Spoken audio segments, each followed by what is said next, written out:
Hi everybody, in this video tutorial I will show you how to use the Smart Matrix report.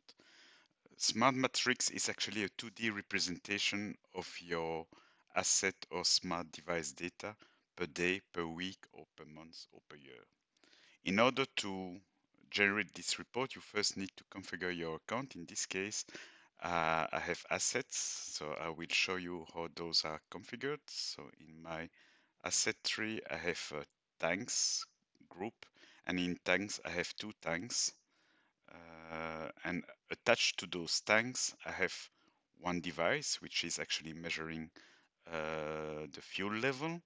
And I have also a smart device, which process device data in order to build volume in liters, but also in order to aggregate data per day, per week, and per month.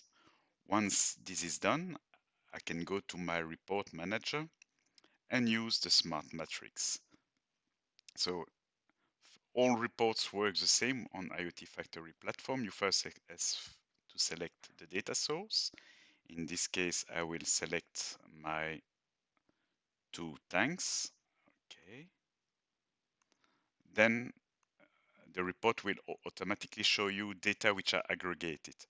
I have here volume, which is the volume in liter in my fuel tank, and I can display the latest value, or I can display the delta per day, per week, per month.